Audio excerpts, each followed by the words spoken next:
If you're considering Elementor or Divi for your next WordPress project, one of the things you may be wondering is how well they perform.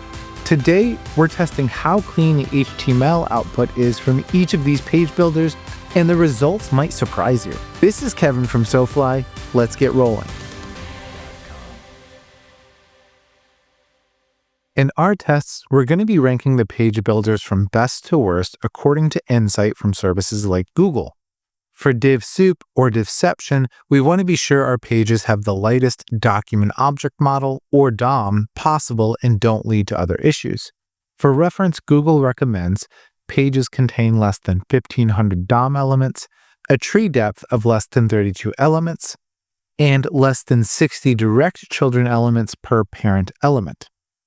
When it comes to scripts, Lighthouse flags each file with more than 20 kilobytes of unused code, and we also want our files to be used as much as possible. For this test, we'll consider any script that is more than 95% unused to be an unused file. For our tests, we're going to be ranking the page builders from best to worst across 5 different categories. So we're going to start with our simple page.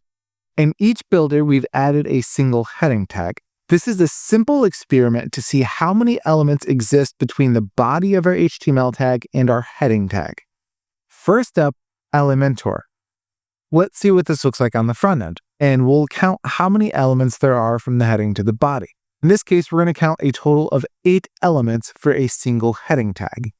Now, this is what we call Divsoup or Divception, because we have an H2 element, and then we have a div followed by another div, and another div, and all of these divs are the exact same size, and they maybe only have 1 or 2 differences within the CSS.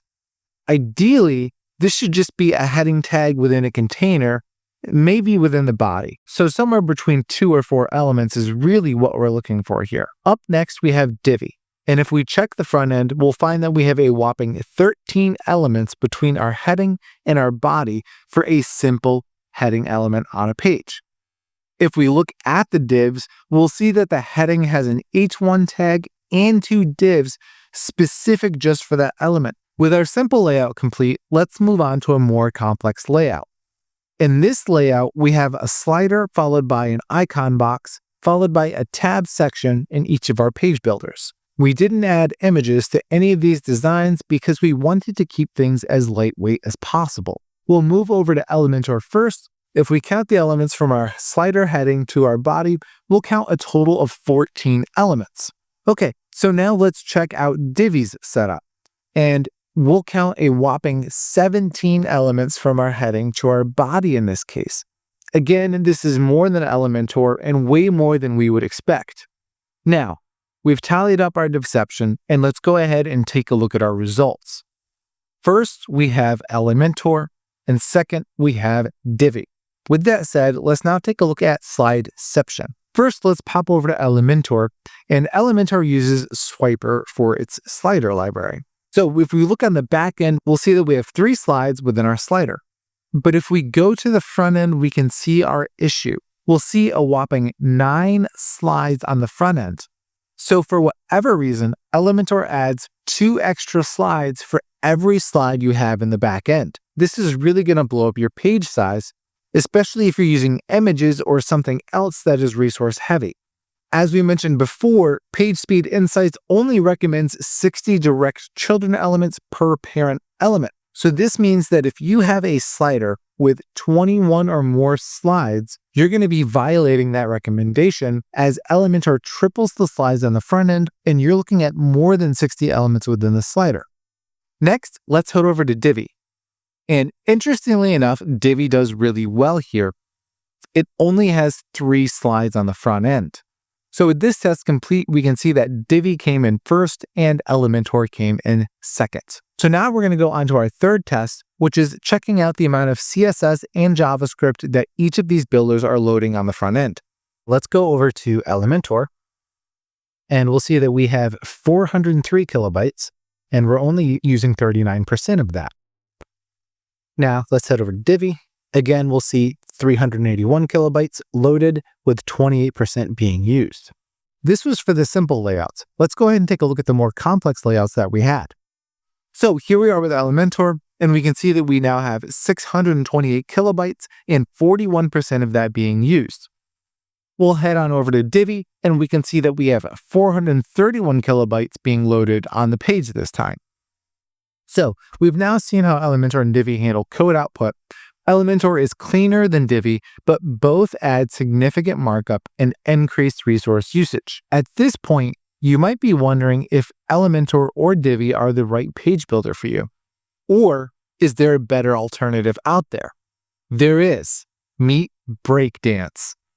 Breakdance is a page builder that prioritizes clean, efficient code output while maintaining ease of use. Using our same tests, let's take a look at our simple layout in Breakdance.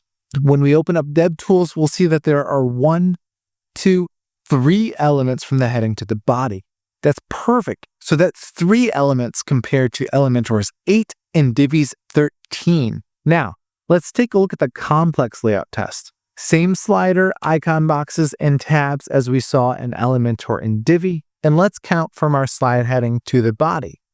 We'll find a total of 10 elements. If we compare that to Elementor's 14 and Divi's 17, we'll see that Breakdance is still shining really well. Now, what about Slideception? Breakdance uses Swiper, the exact same library that Elementor uses, and in this case, we'll see that it adds 2 extra slides, and these slides are used for navigation. So it's reasonable and purposeful to have these 2 additional slides. There's no unnecessary multiplication like Elementor's approach, which tripled all of your slides. So let's go ahead and check out our CSS and JavaScript usage, and we'll see that we're using 45% of 169 kilobytes on the simple page. If we hop over to the complex layout, we'll see that we're now loading 371 kilobytes. So Breakdance loads significantly less CSS and JavaScript than both Elementor and Divi, and uses a higher percentage of what it loads. Now that we've checked everything out, let's go over our final scores across all the categories. For average Divception, Breakdance comes in first with an average of 7 elements, Elementor comes in second with 11 elements, and Divi comes in last with 15 elements. For Slideception, Divi comes in first with no extra slides, Breakdance comes in second with the 2 additional slides for navigation, Elementor comes in last because it copies each slide 3 times. For average Payload, Breakdance comes in first with 270 kilobytes, Divi comes in second with 406, and Elementor comes in last with 515. For average file usage, Breakdance comes in first with 45% usage, Elementor comes in second with 40%, and Divi comes in last with 28%. For average unused files, Breakdance comes in first with the lowest amount of unused files, followed by Divi, and Elementor comes in last. Let's now go over our final scores. Breakdance comes in first with 23 points, Divi comes in second with 13 points, and Elementor comes in last with 11 points. So the choice is clear.